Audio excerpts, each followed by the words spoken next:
सम्मान्य अध्यक्ष महोदय, म अहिले मुख्य रूपमा हालै सम्पन्न भारत भ्रमणका सन्दर्भमा जानकारी गराउनको लागि उपस्थित भएको छु।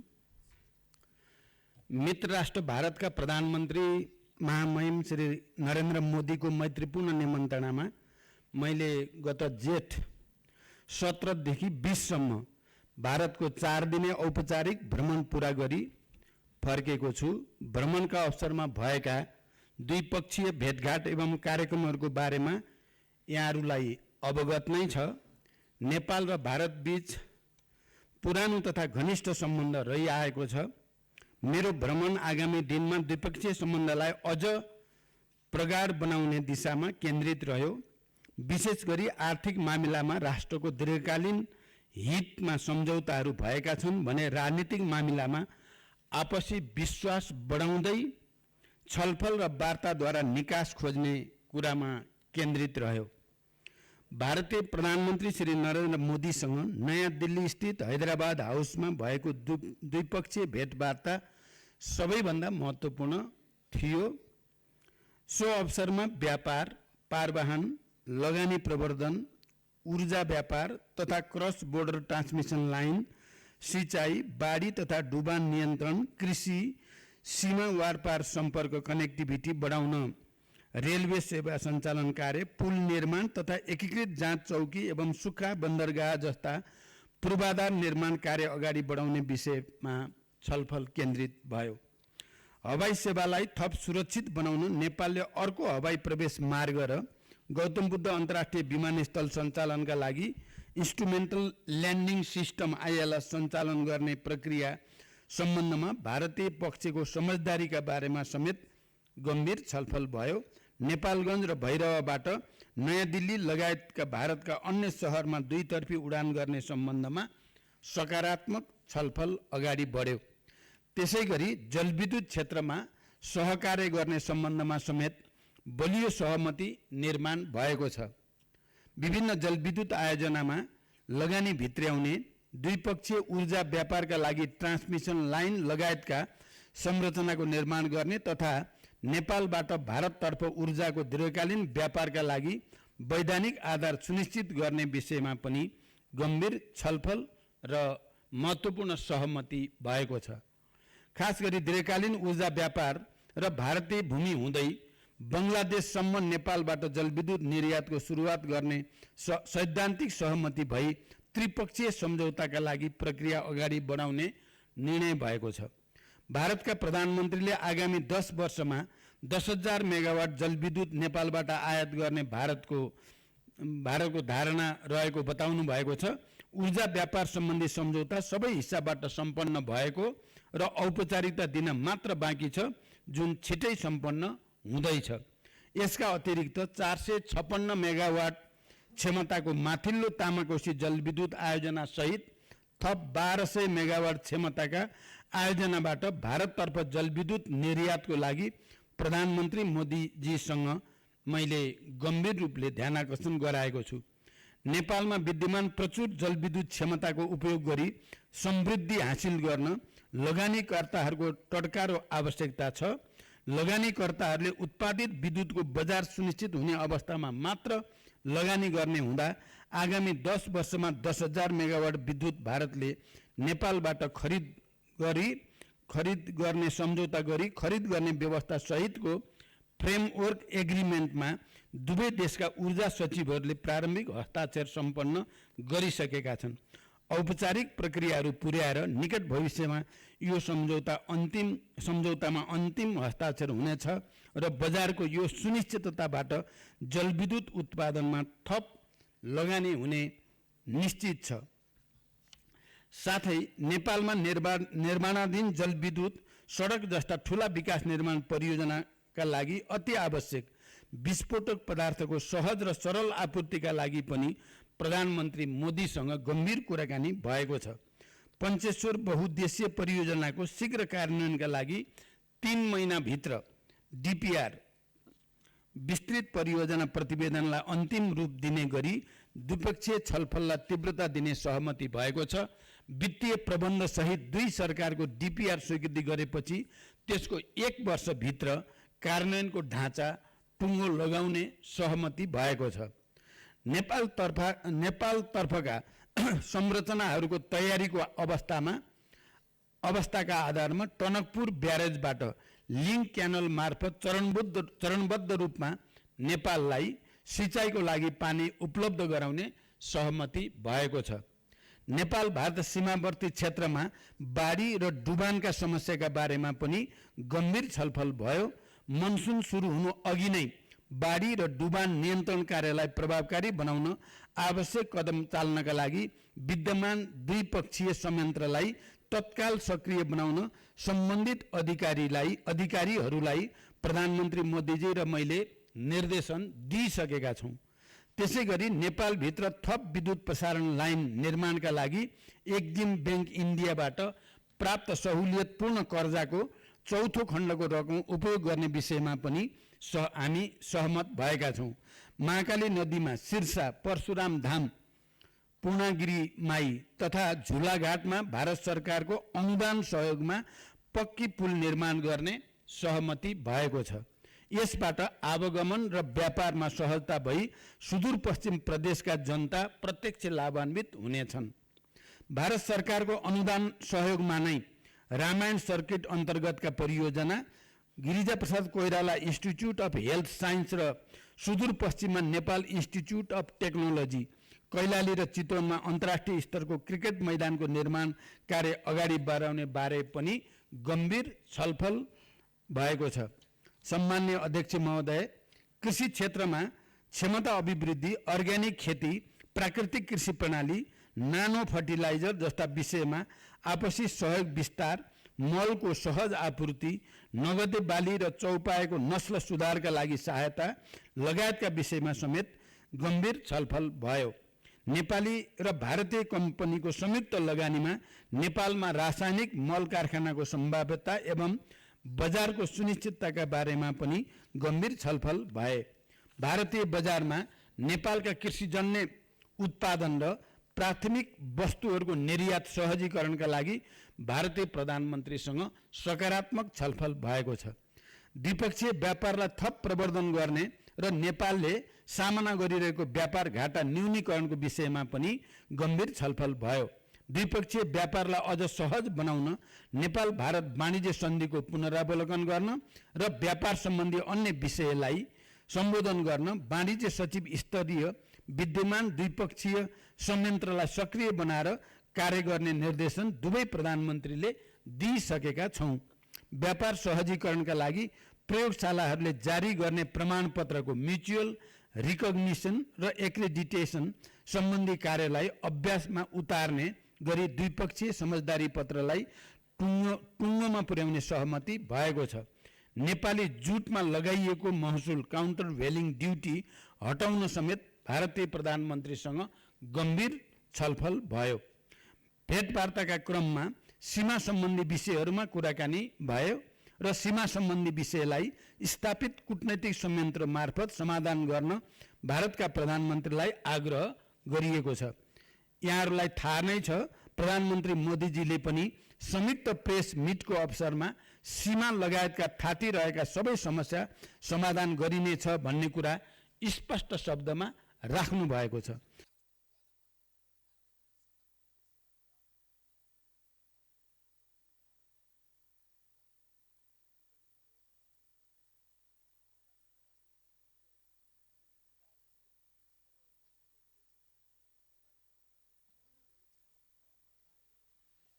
Live.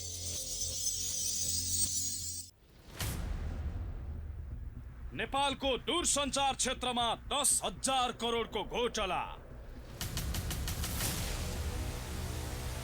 आम्दानी नै लुकाएर छल्दैछन् अरबौं राजस्व। कहाँ कहाँ ककसको सेटिङमा चल्दैछ धन्दा।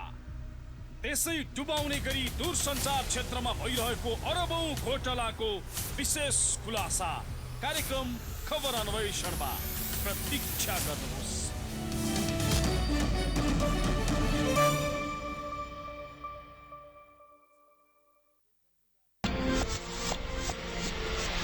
Prime Live. मा यात्रुवाहक र मालवाहक रेल सेवा सञ्चालन हुनेछ। यसबाट नेपालको आयात निर्यातमा समय र लागत घट्नुका साथै पर्यटन क्षेत्रमा समेत ठुलो टेवा पुग्ने विश्वास लिइएको छ। भारतको जोगबनीदेखि नेपालको विराटनगर कस्टम यार्डसम्म कार्गो रेल सेवाको सञ्चालन। भारत सरकारको अनुदान सहयोगमा निर्माणाधीन भारतको बथनाहादेखि नेपालको कटहरी मोरङसम्मको रेलमार्ग मध्ये बथनादेखि विराटनगर भन्सर परिसरसम्मको 8 किलोमिटर खण्ड सम्पन्न भई नेपाल सरकारलाई हस्तान्तरण भएको छ। यसबाट विराटनगर क्षेत्रको व्यापार व्यवसायलाई सहज हुनुका साथै हाल वीरगञ्जमा परेको चाप पनि कम हुन जानेछ। यो सेवा सञ्चालनपछि नेपाल भारत बीच माल वस्तु निकासी पैठारीमा सहजता आउनुको साथै एक अर्को देशको निर्धारित स्थानसम्म सोझै ढुवानी गर्न मिल्ने र भन्सार बिन्दुमा समेत झन्झटिलो प्रक्रिया नहुने हुँदा समय र लागत दुवैमा बचत हुनेछ। एकीकृत जाँच चौकीको शिलान्यास र उद्घाटन। भारत सरकारको आर्थिक तथा प्राविधिक सहयोगमा निर्माण गरिएको नेपालगञ्ज रूपेडिया स्थित एकीकृत जाँच चौकीको हामीले संयुक्त रूपमा उद्घाटन गर्यौं। त्यसै गरी भारत सरकारको आर्थिक र प्राविधिक सहयोगमा निर्माण हुने भैरवा सुनौली एकीकृत जाँच चौकीको पनि शिलान्यास भएको छ। यस किसिमका एकीकृत जाँच चौकीको निर्माण एवं अत्याधुनिक क्वारेन्टाइन सेवाहरू विस्तार हुने भएकोबाट व्यापार सहजीकरण र अनाधिकृत व्यापार नियन्त्रणमा सहज हुने एवं गुणस्तरीय वस्तुको आयात सुनिश्चित हुनेछ। मोतिहारी अम्लेखगञ्ज पेट्रोलियम पाइपलाइनको दोस्रो चरणको निर्माण कार्यको शिलान्यास। पहिलो चरणमा भारतको मोतिहारीदेखि बाराको अम्लेखगञ्जसम्म पेट्रोलियम पाइपलाइनको निर्माण सम्पन्न भई दोस्रो चरणमा उक्त पाइपलाइन चितवनको लोथरसम्म विस्तार गरी ग्रीनफिल्ड टर्मिनल निर्माण गर्न पूर्व योजना अनुरूप नै दोस्रो चरणको शिलान्यास भएको छ र यस बारेमा पेट्रोलियम पूर्वाधार निर्माण सम्बन्धी समझदारी पत्रमा समेत हस्ताक्षर भएको छ। बुटोल गोरखपुर 400 केबी अन्तर्देशीय प्रसारण लाइनको शिलान्यास भएको छ। बुटोल गोरखपुर 400 केबी प्रसारण लाइनको निर्माण नेपाल विद्युत प्राधिकरण र भारतको power grid corporation of India limited को 50-50% शेयर रहने गरी संयुक्त उपक्रम कम्पनी मार्फत अघि बढाउने सहमति यसअघि नै नेपाल र भारतका सचिव स्तर बैठकमा भएको हो। सो अनुरूप उक्त संयुक्त उपक्रम कम्पनी समेत गठन भई निर्माण कार्यको लागि बोलपत्र आह्वान भई मूल्याङ्कनको प्रक्रियामा रहेको छ। यस आयोजनाको निर्माण कार्यको शिलान्यास कार्यक्रम पनि सम्पन्न गरिएको छ। सम्माननीय अध्यक्ष महोदय, भ्रमणका अवसरमा 7 वटा दस्तावेजहरूमा हस्ताक्षर र दस्तावेज आदान प्रदान गरिएको छ। 1. नेपाल भारत पारवहन सन्धि।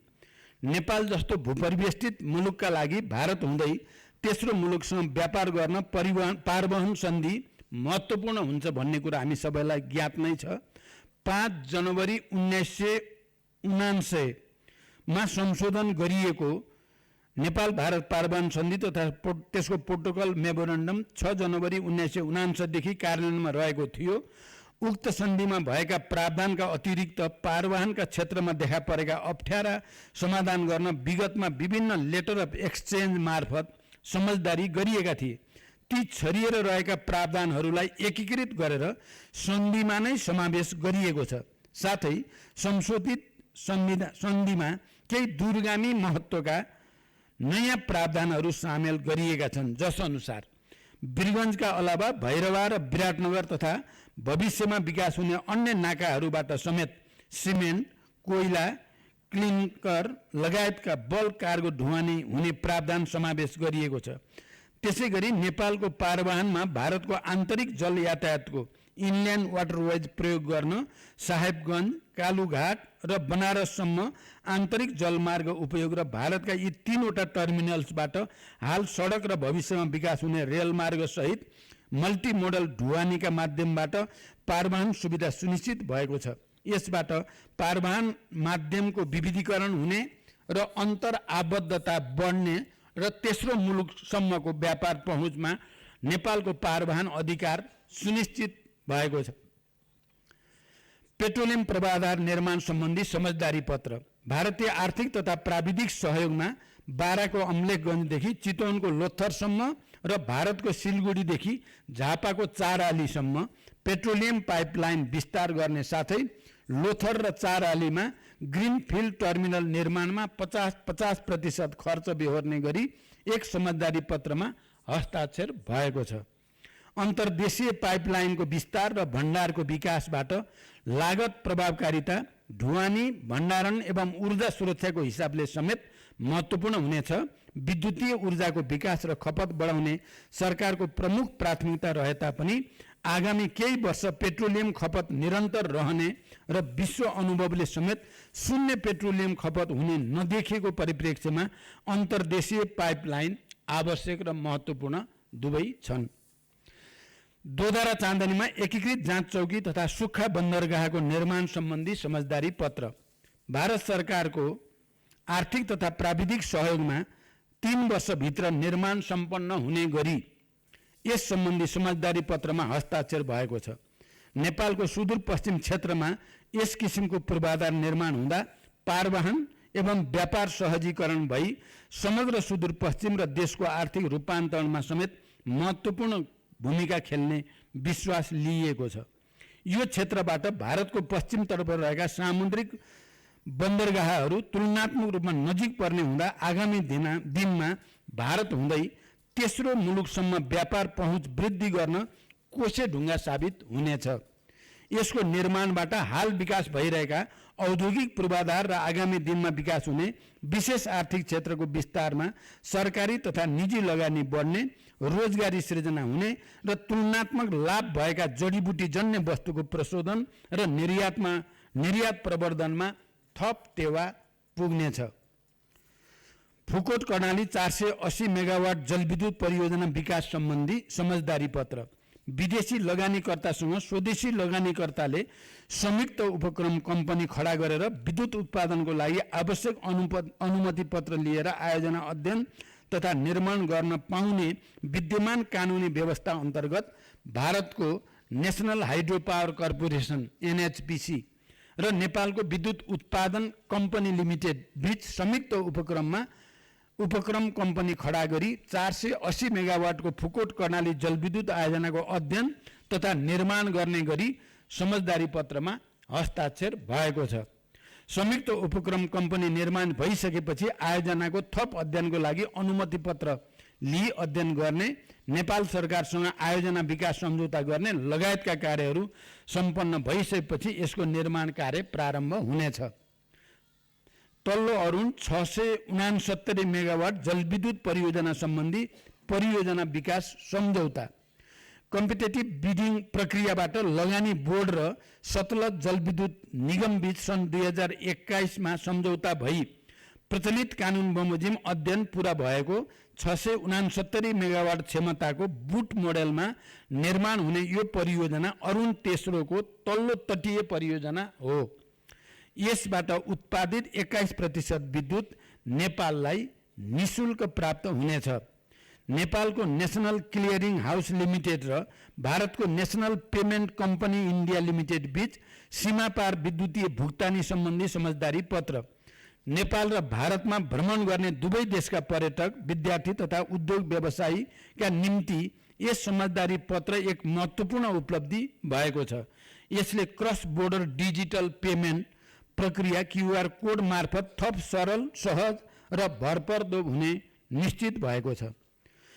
नेपालको परराष्ट्र मामला अध्ययन प्रतिष्ठान र भारतको सुषमा स्वराज विदेश सेवा संस्थान बीच समझदारी पत्र बिमस्टेक, ब्रिक्स जस्ता क्षेत्रीय संगठन एवं अन्य देशका समकक्षी गरी 98 वटा समझदारी सम्पन्न गरिसकेको भारतको विदेश सेवा संस्थानसँग नेपालको परराष्ट्र मामिला अध्ययन प्रतिष्ठानको संस्थागत सम्बन्ध स्थापना गर्दा नेपालको कूटनीतिक क्षमता विकास गर्न एवं अनुभव आदान प्रदान गर्न मद्दत पुग्ने विश्वास लिइएको छ।